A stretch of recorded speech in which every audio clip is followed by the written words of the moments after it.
Apart from the fact that life is essentially unsure and unpredictable, it is full of surprises and is not at all easy. You can never be sure what lies ahead. God's plans for you are always unknown to you. Living in the moment is something you should always remember. Avoid dwelling too much on the past or the future. Everything that is required will ultimately take place. Nothing is ever worth taking for granted, especially the people you love.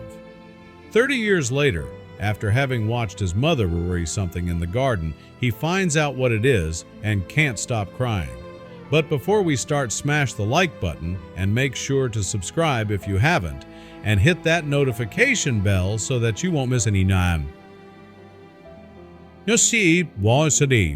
What's it que fao?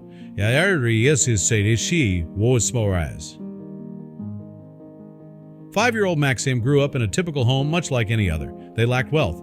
Conversely, his parents' employment were jobs they detested, but they kept them afloat and allowed them to raise their kid to a respectable standard of living despite their small amounts of debt to the banks. They experienced the same small and great agonies, the same crossroads that everyone else experienced day by day, and as a result, life was passing them by as they tried to survive, leaving them with little time for anything other than to keep trying to maintain.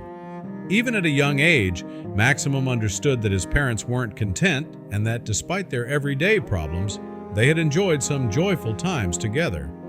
Apart from his boundless purity as a child, he believed that happiness was the only thing that everyone required until he saw an abandoned kitten close to his home.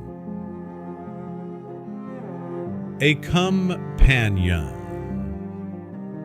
The youngster had always wanted a kitten, so when he discovered one so nearby and without a home, he didn't think twice about bringing it home. His parents were surprised with blankets and a box when they got home from work. Maxim had already made a makeshift home for his new pet and was hoping for a positive response from both his parents and himself. His parents' expressions, though, were emotionless. They just said something hastily to get away from their son, and when they came back, they informed him that they weren't going to clean up after the cat, so if he wanted to keep her, he would have to take full responsibility for her. Maxim felt bad for his parents since they denied themselves the chance to adore a noble creature like this cat, even though he didn't know what to feel at the time.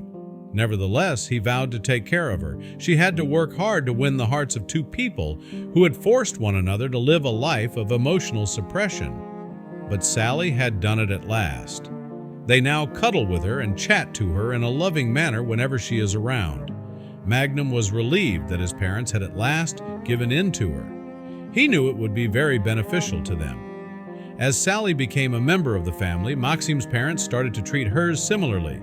She was the life of the party every time they arrived, and for the first time, you could see that they were a happy family in spite of everything. The gentleness and unwavering affection of Sarah was gradually relieving their hearts of burdens. However, she had not yet spent a year with the family. Sally started to exercise and eat less when she got sick, and eventually she stopped eating completely. Maxim's parents instructed him to do whatever it necessary, not to worry about the expense, in order to save the cat from dying when they took her to the clinic. But all the other diagnoses were superfluous because of the initial one. Sally was about to die from a brain tumor. When they came back, they could not tell everyone the whole truth. They only informed him that the cat could only get better by residing in the open rescue shelter and that she was dealing with stress and melancholy. And although it was really painful for them to split from her, it was preferable to bring him and his family to a rescue shelter where they could take care of him while she recovered. Maxim accepted them as true. He bid Sally farewell, wishing her happiness and pledging to return whenever he could. Maxim's parents were crying, but he surmised that this was because they were hurting too, since after getting so attached to the cat, it was going to a rescue home. They weren't crying, though, because Sally was actually going to the vet that day instead of the farm to get the shot that would finally put an end to her excruciating torment. They sobbed because their son was unable to learn the truth without it shattering his heart into 1,000,000 pieces. Just 1 week after that incident, Maxim was already pressuring his parents to see Sally. They came up with a variety of reasons not to go for several weeks until they ran out of things to say to him. Then they contacted a friend to come see his land so they could tell him a falsehood. When the boy arrived, they had to let him know that Sally had run away and they had no idea where she was. Upon learning of his cat's escape, the child initially assumed she was attempting to find her way back home. He hurried back to get his parents since he thought Sally would be waiting for them.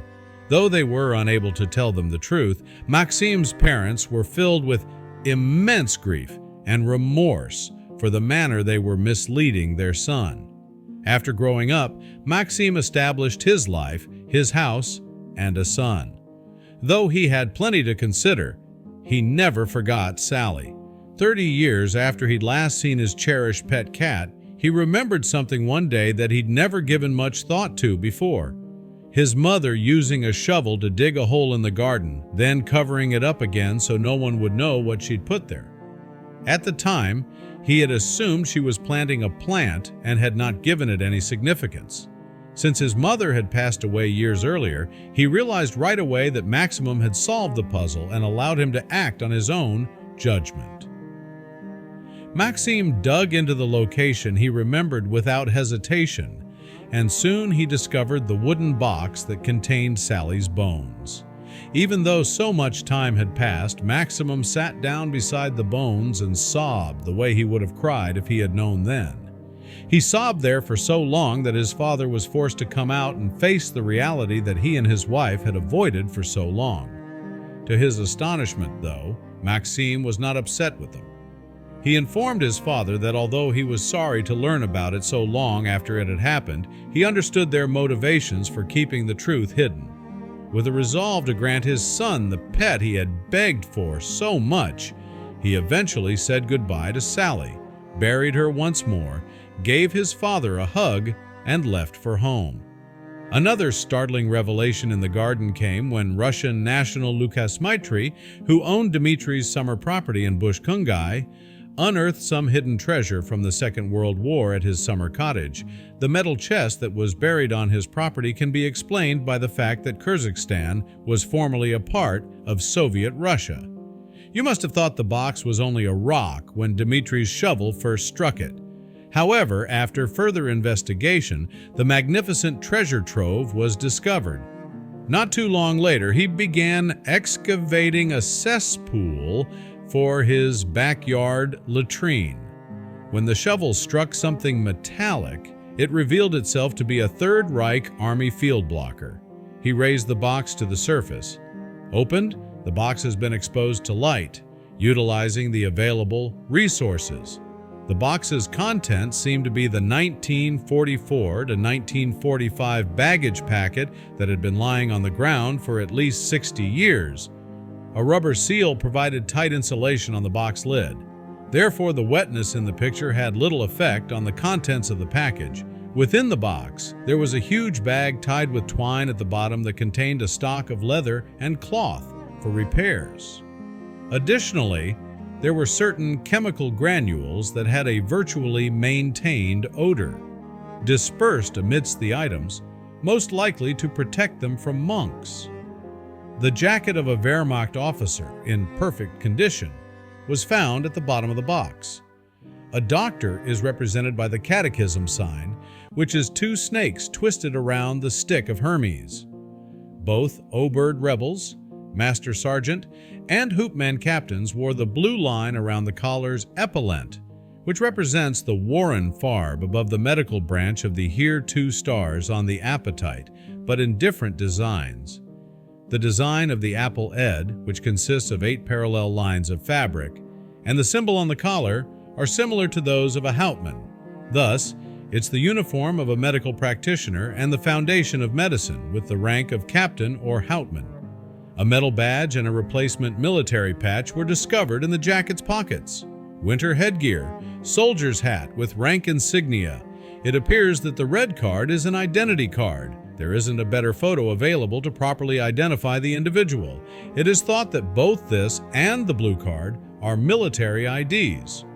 Along with military passports, Reichsmarks, German money from 1924, were also utilized to pass checkpoints. One currency with a nominal value of 5 Reichsmarks, a box of cigars, and 2 bottles of rum are required to pass frontline checks.